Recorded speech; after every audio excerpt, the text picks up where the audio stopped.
WhatsApp సర్వీసెస్ని విస్తరించాలనుకున్నటువంటి Chandrababu గారు ఏదైతే volunteer సర్వీస్కు బదులుగా వాట్సప్ సర్వీసెస్ మీదకి దృష్టి సారిస్తున్నటువంటి నేపథ్యంలో ఆస్తి పన్ను చెల్లింపులు వాట్సప్ సర్వీస్ నుంచినే తీసుకొచ్చేటటువంటి దిశగా అడుగులు వేస్తున్నారు. గ్రామ పంచాయతీలోని స్మార్ట్ సేవలు అందుబాటులోకి రాబోతున్నాయి. పంచాయతీలో వివిధ శాఖలకు సంబంధించినటువంటి లింక్ని వాట్సాప్ మనమిత్ర సేవలకు ప్రభుత్వం అనుసంధానిస్తుంది. నేపథ్యంలో ఇక్కడి నుంచి స్మార్ట్ ఫోన్ నుంచే ఆస్తి పన్ను, తాగునీటి కుళాయి కనెక్షన్ల మీద రుసుములు, వ్యాపార లైసెన్స్ ఫీజులు చెల్లించవచ్చు. రాష్ట్రంలో 13,326 పంచాయతీలో ఉన్న ఇళ్ళు, భవన యజమానుల్లో 15% మంది రాష్ట్రం బయటే ఉంటున్నారని అధికారులు అంచనా వేస్తున్నారు.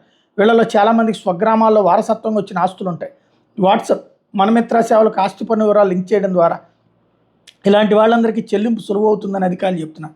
ఇప్పటికే ఈ విధానాన్ని కొన్ని చోట్ల ప్రయోగాత్మకంగా అమలు చేస్తుండగా అక్టోబర్ నుంచి అన్ని పంచాయతీల ప్రజలకు ఈ సేవలు అందుబాటులోకి వస్తాయని చెప్తున్నారు. వాట్సాప్ సేవల చెల్లింపులతో పంచాయతీల అక్రమాలకు అడ్డుకట్ట వేయచ్చని ప్రభుత్వం భావిస్తోంది. ప్రభుత్వ అంచనాల ప్రకారం పంచాయతీల ద్వారా ఏటా 822 కోట్ల ఆస్తి పన్ను కావాలి.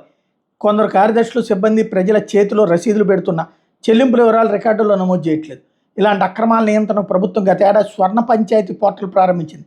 డైనమిక్ సిస్టంలో చెల్లింపులకు క్యూఆర్ కోడ్ జనరేట్ చేసి స్మార్ట్ ఫోన్ల ద్వారా స్కాన్ చేయించి చెల్లింపులు చేస్తున్నారు. ఈ విధానంతో 24-25 ఆస్తి పన్ను వసూలు 486 కోట్లకు పెరిగాయి. గత ఏడాది 300 నుంచి 350 కోట్లకు మించి వసూలైనటువంటి దాఖలాలు లేవట.